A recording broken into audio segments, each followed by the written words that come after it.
নমস্কাৰ বন্ধু বান্ধৱীসকল, আপোনালোকক মোৰ চেনেললৈ স্বাগতম জনাইছোঁ।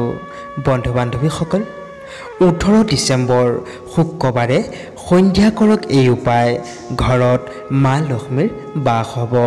তাৰেই দুটামান কথা লৈ আপোনালোকৰ ওচৰত উপস্থিত হৈছোঁ। সেয়েহে বন্ধু বান্ধৱীসকল, যিসকল লোকে এতিয়াও মোৰ চেনেলটো ছাবস্ক্ৰাইব কৰা নাই তেনেহ'লে সোনকালে ছাবস্ক্ৰাইব কৰি দিয়ে যেন, আৰু লগতে থকা বেল বুটামটো টিপি দিব যাতে মোৰ নতুন নতুন ভিডিঅ'সমূহ আপোনালোকে ন'টিফিকেশ্যনৰ দ্বাৰা পাই গৈ থাকে।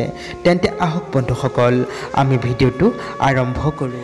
বন্ধু বান্ধৱীসকল, ঘৰ এখনত সুখ শান্তি আৰু সমৃদ্ধিৰ বৃদ্ধিৰ বাবে শুক্ৰবাৰ দিনটিত মা লক্ষ্মীক আৰাধনা কৰা হয়, আৰু এইটো কথা মনা হয় যে ঘৰত মা লক্ষ্মীৰ বিধিপূৰ্বকভাৱে পূজা কৰিলে মা লক্ষ্মী অতিকৈ প্ৰসন্ন হয়, আৰু সেই ভক্তৰ ঘৰত কোনোদিন ধন ধানৰ অভাৱ নহয়। পূজা ঘৰত বা থাপনাৰ ওচৰত বা ঘৰৰ উত্তৰ পূব দিশে মা লক্ষ্মীয়ে হাতৰ পৰা ধন পেলাই থকা বা মা লক্ষ্মীৰ লগত কৰি থকা ফটো লগাব লাগে, আৰু সেই ফটোৰ ওচৰত ঘিউ প্ৰদীপ জ্বলাই মা লক্ষ্মীক পূজা কৰিব লাগে।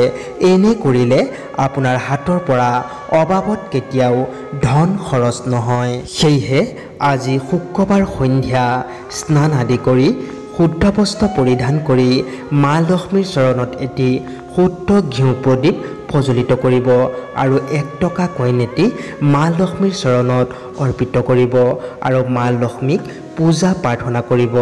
লগতে এই মন্ত্ৰটি উচ্চাৰণ কৰিব, ওম ধনপদ্ৰায় নমঃ, ওম লক্ষ্মী নাৰায়ণে নমঃ।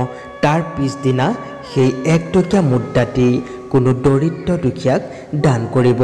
এনে কৰিলে মা লক্ষ্মী সন্তুষ্ট হয় আৰু আপোনাৰ ঘৰত সদায় বাস কৰিব।